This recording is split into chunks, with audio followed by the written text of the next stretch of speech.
आणि गाईज कोथिंबीरमध्ये जसं फोकलं आणि लगेच सऱ्या पाडलं एवढं सोपं नाही.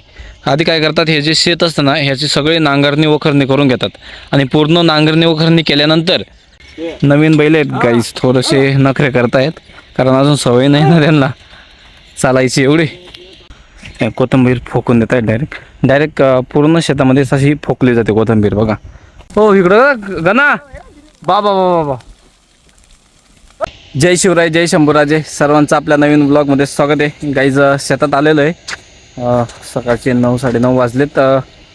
आज आपल्या शेतामध्ये ना कोथिंबीर टाकण्याचं काम चालू आहे बघा. कोथिंबीर फोकून देत आहेत डायरेक्ट पूर्ण शेतामध्येच अशी फोकली जाते कोथिंबीर बघा.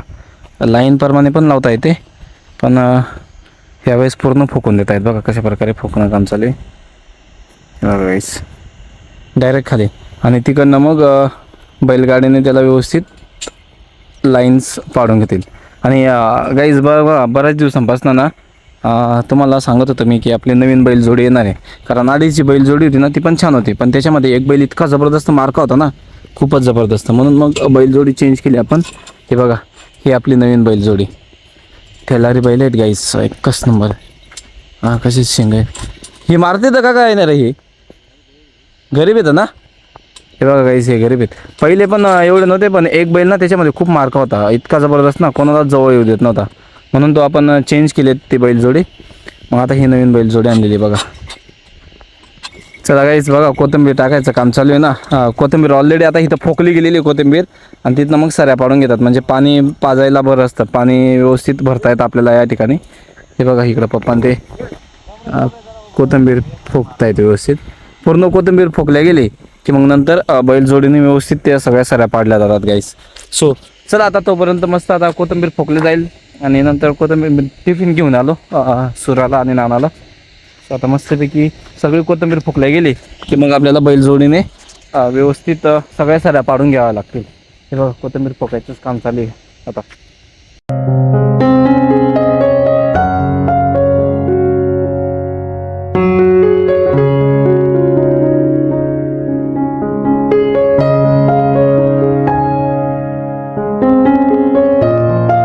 गाईज कोथिंबीर सगळी फोकल्या गेली आहे आता मस्त सऱ्या पाडून घेत आहेत. आणि गाईज कोथिंबीरमध्ये जसं फोकलं आणि लगेच सऱ्या पाडलं एवढं सोपं नाही.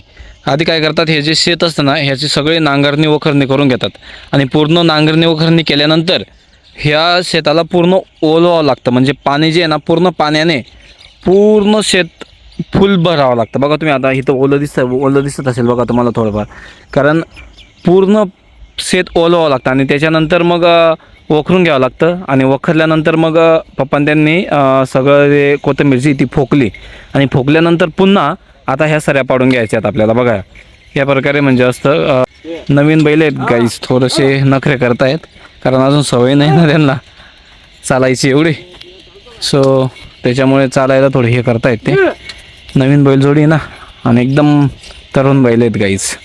सो चला आता एवढं झालं की मग नंतर आपण जेवणला जाऊयात.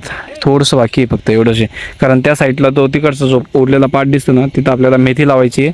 ही तो कोथिंबीर आणि या साईडला जी जागा उरलेली आहे इथं आपल्याला कांद्याचं रोप लावायचं आहे. सो त्याच्यामुळे ही जागा रिकामी सोडलेली आहे. आता एवढं झालं की मग जाऊयात आपण जेवणला. झालं आहे आपलं नांगरून झालेलं आहे व्यवस्थित सऱ्या पाडून गेल्यात आता जेवणला बसलेत.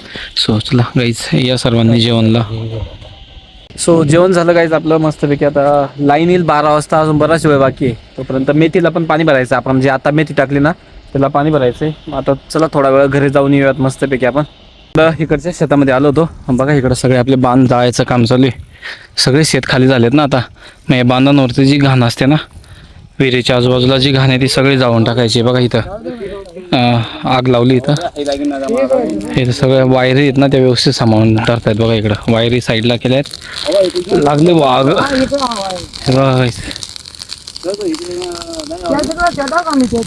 हां ते बघा इकडं पण ह्या साईडला विहिरीच्या पूर्ण आजूबाजूने आग लावायची. सगळं जळून मस्तपैकी पाक होऊन जाईल. हे बघा लावली आग आता. हे बघा कसं भूर चालूच जाऊन जाईल पाहिजे पूर्ण वाळलंय ना. साफसफाई चालू आहे. अरे बापरे इथपर्यंत हाय लागते काय हे बघा पूर्ण जळलंय बघा. हे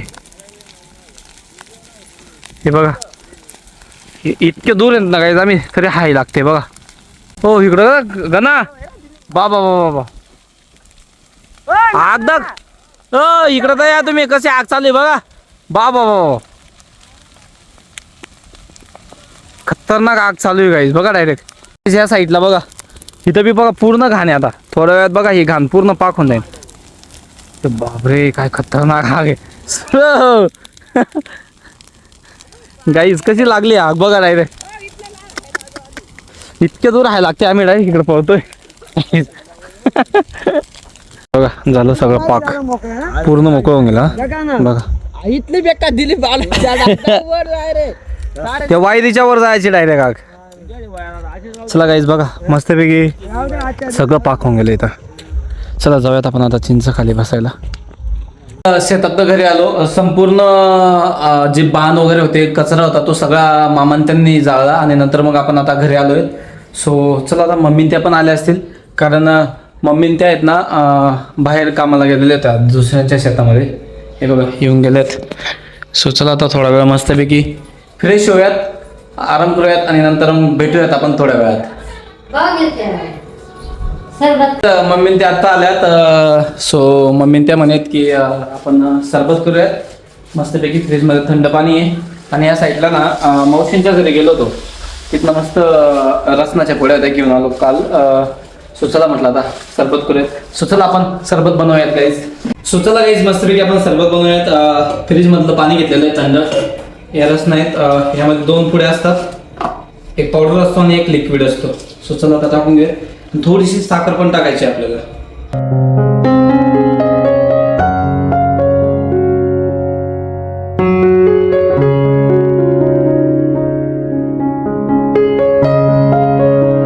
सुचला गाईज सरबत झालाय आता तयार. मस्तपैकी त्याच्यामध्ये बर्फ टाकूयात आपण बघा.